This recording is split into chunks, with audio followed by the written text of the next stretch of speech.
Hey, Court, question for you. You're a building leader.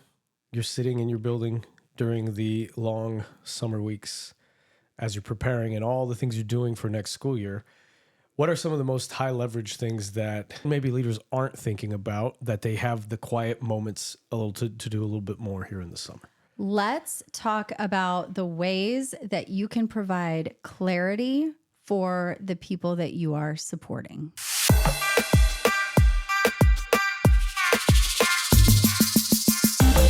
I'm Courtney. And I'm Mario. And this is the Ed Leadership Pair podcast, now brought to you by Marzano Resources and Solution Tree.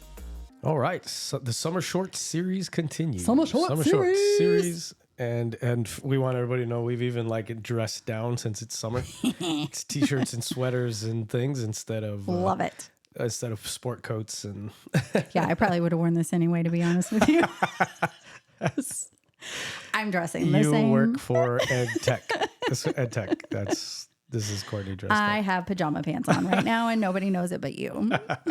Well, no, I guess everybody knows it. I guess everybody knows it now. Yeah. All right. All right. Let's get into it. Yeah, I was thinking about some of the ways that I am trying to provide clarity and consistency of practice for our team members. And it led me to taking a good hard look at our pillars document. And that one is how you are defining the roles and responsibilities for people in your building or in your district. How does that work? And so, yeah, I think we'll jump into that if that sounds good to you, sir. Sounds great to me. This Absolutely. sounds like fun. So fun. Lots of fun. So fun. Okay. Let's talk about roles and responsibilities, what I call our pillars document. So this is how you are defining the value of each role that is working with you. I'm going to have you go through the explanation of leading and lagging indicators and checkpoints in these roles and the outcomes that are expected within your organization. And it should answer the question that each member of your staff is silently carrying. Like, what does success actually look like in my role? And how does my work connect to the bigger picture? And that's the thing that I got really excited about with this pillars document as I was drafting it out for Apex Learning Virtual School and Ed Options Academy, which are the private schools that I am the head of school for at Edmentum. And as we're drafting out the pillars, it's telling everybody how their roles interact with each other. It's just the thoughtfulness behind, have you spelled this out for people and given them that level of clarity? So when you think about the roles in your school or the roles in your district, we all have a job description, right? And how often does the job description really explain what happens when someone gets into that job? Yeah, not frequently. No, and it's so broad. It's just a broad description. It is. It's meant to be. It's meant to be really broad and open because also every school is different and what that role is needed to do at that point in time of the year or that point in time in the community or in the political environment, it may look a little different. And so what a pillars document does is it really describes out in detail what are the expectations for that role. And if you have, obviously various teacher roles in your school, then maybe you have like one teacher description, like one teacher pillar, but maybe you have, here's a department chair pillar, and here's what their roles and expectations are, and here's what an instructional coach would be on my campus, and here's whatever. So it's replacing these vague job descriptions with really clear, actionable accountability frameworks for each position. Does this take a lot of time? Yes. Should you get a lot of input? Absolutely. But once you have it put together, it's really such a great guiding document. So what you're doing is painting a picture in my mind as a former campus principal. I'm thinking about, administrative assistants in different offices, receptionists, counselors. You said instructional support personnel like a coach, if I'm blessed to have that. Thinking about even like my security staff, hall monitors, parking security, what other security staff do I have? Of course, you've got your teachers, generally speaking, laid out. And then I like what you're saying, even then leadership roles. What does a department chair do? What does a grade level lead do? And so in spelling out not the job description, but how does that job operationalize on this campus? What I'm hearing you say then is what it'll do is make sure that everybody knows what their lane is. Everybody can run in their lane, right? This is what you own. This is what you're responsible for. Yes. This is what she owns. This is what she's responsible for. Then you do this audit and you're like, I got 3 people responsible for the same thing, or I've got nobody responsible for this thing. We have been talking in our summer shorts about removing the gaps, like close the gaps, remove the gaps, that idea of like, oh, we've got a blind spot right here. That's why every year it's like, well, whose job is that, right? Should they both own it? Does one person need to own it? Is that somewhere where I tell them, no, you're both going to own that and make sure you do it together? So I'm hearing you say it's not just roles, responsibilities, but it's then the leader being able to look at the entire organization and understand who's holding what, so that I can check efficiencies, I can check for gaps of things that are blind spots. Yes to all of that. And my favorite part of the document is the first. So for every role, like we have admissions advisors, right? Because we're not a public education institution. And so we actually have admissions where we are working with parents they're making payments and they are renewing contracts, and the admissions advisors are prospecting to find new students and all of that.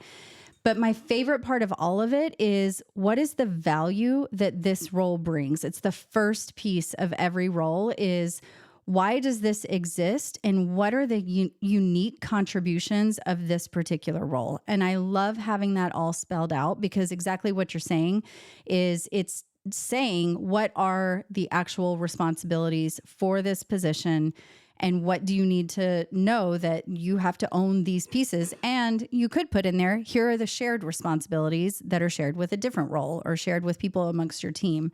And so I love that first part of it, but I would love for you to talk about the second and third pieces that we have in here, which are the leading indicators of the role and the lagging indicators of the role. But especially the leading indicators, talking about the intentional practices. So what could that look like on a public high school campus? Sure. Or a elementary, middle school? The concepts of leading and lagging indicators as they apply to schools comes from the literature written by Dr. Bob Marzano, Dr. Phil Warwick, Julia Sims. High reliability schools, leading a high reliability.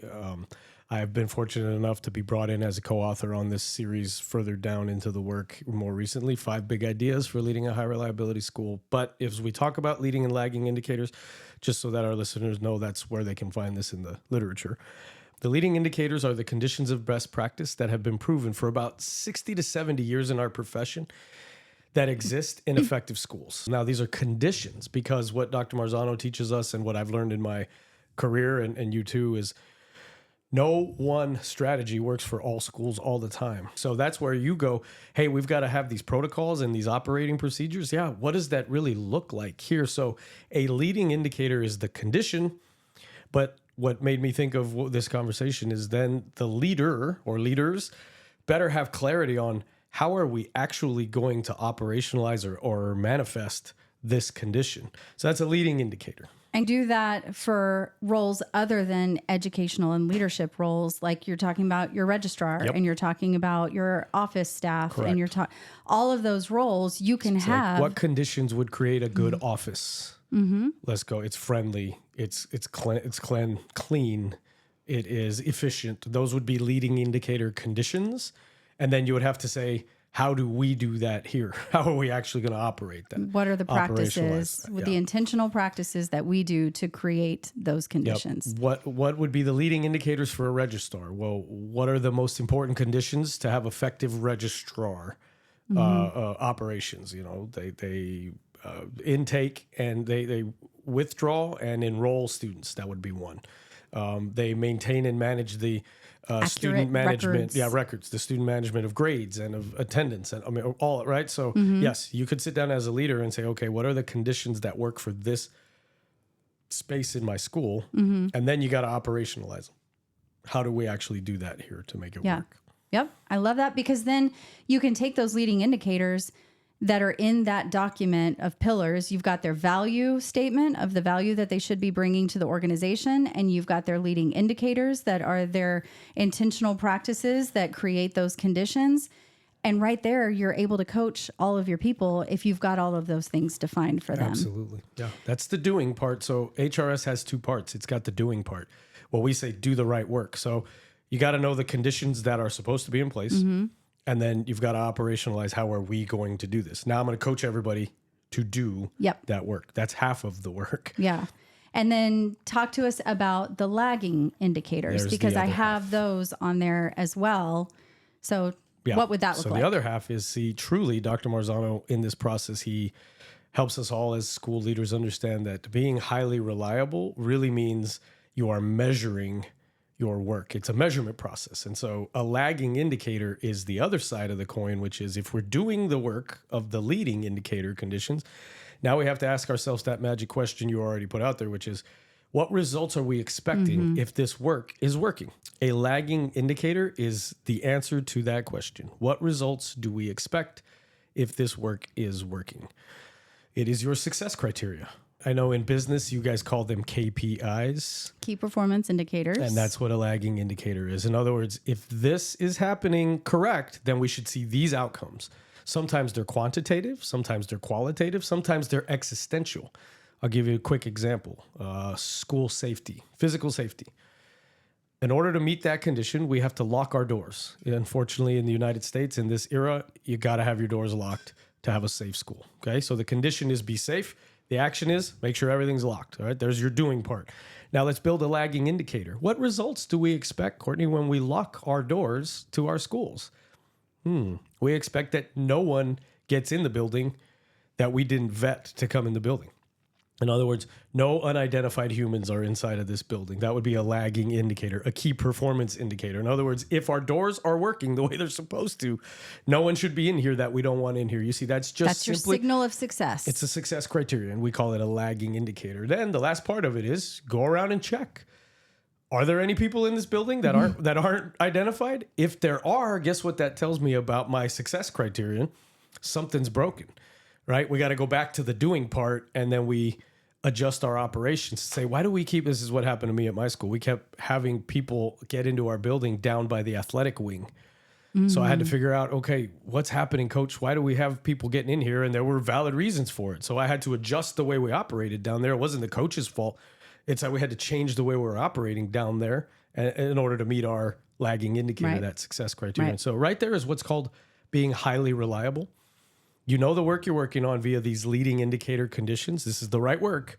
We customize it for our environment. Then we measure it by answering the question, what results are we expecting? If it's going well, we build that success criterion, and then we just go about checking it. If we are hitting our success criteria, we're in good shape. If we're not, we go back to the doing part and we make some small adjustments. Right.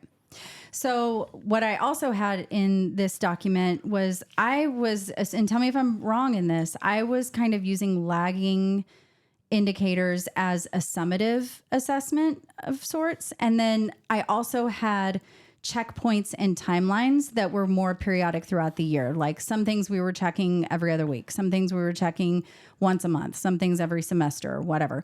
So I had I had the leading indicators, and then I would have checkpoints and the timelines for each checkpoint and what the expectations were. And then the summative or lagging checks at the end.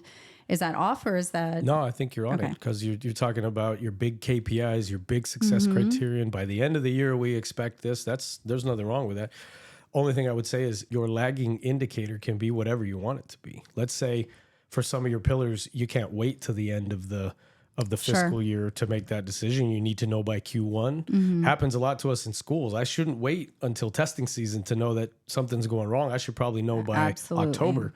So a lagging indicator can be whatever you want it to be. Dr. Marzano, the author of this literature, I've heard him say out of his own mouth, this is a self-validating process. In other words, what does success mean to you? Set it. If that's summative at the end of a fiscal year or school year, fine. If it needs to be quarterly, fine. If it needs to be every other week, fine. Yeah.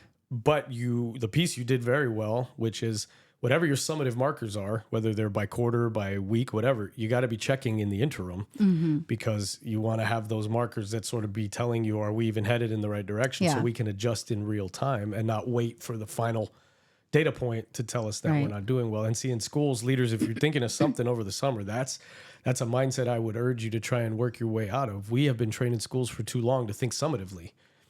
We look at big data, graduation rates, attendance rates, passing rates on exams, or even passing rates on our grade reports. But all of those come in these giant spaces of long time windows. Yeah. This process of looking at a lagging indicator, you could be looking at that daily, weekly, monthly, and that way you're able to adjust in real time and not wait to the end of your journey to know, did we do a good job or not? Yeah.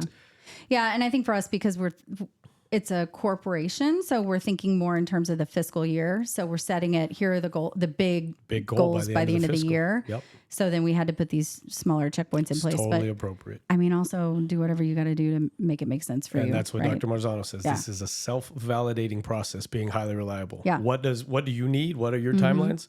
Build your measures in the way that you need them to look. Right. And I know that it can sound really overwhelming to think as a school leader, all the roles that you have in a school, and oh my God, I have to build out value statements, leading indicators, checkpoints and timelines, summative checks, and then that feels like a lot and probably a little overwhelming. However, I'll say a few things to that. Number one, I've been working on this document for probably 3 years now, like over time, and it changes and shifts as the roles change and shift. We have success coaches that support students in our full-time program, and we have a registrar and a records clerk. Like, we have all these different roles, not nearly as many as you would have in a public school, right? Or even a school district.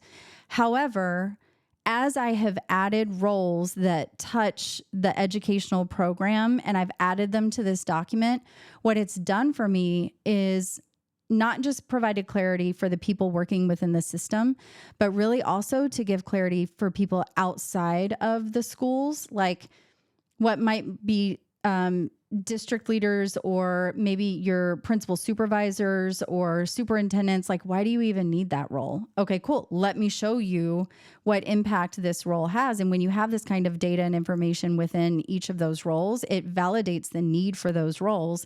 And so you can go back to your HR and be like, don't take this personnel unit away because I need it. Here's how I can tell you. If you can go to your HR with that kind of information behind you, that's super powerful. Not saying they're going to give it to you every time, but those HR people, they don't listen. They don't listen to nobody. Talking to you, Annette Vieira.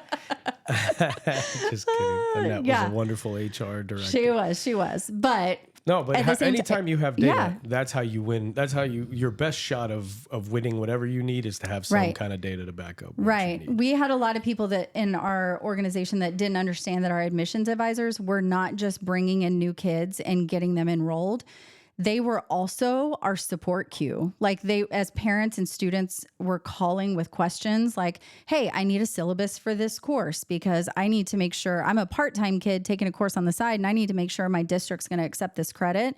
These were the people sending them the syllabus to make sure that we could get that sale. And so for us, it looks a little bit different, but it could be very overwhelming for a school person to be like, I can't do that for every role on my campus. However, you can pick some and you can start, and you can even build out a plan that says, I'm going to do this many, I'm going to draft this many of these every semester, and just set that goal for yourself so that over time you're building it out with your team.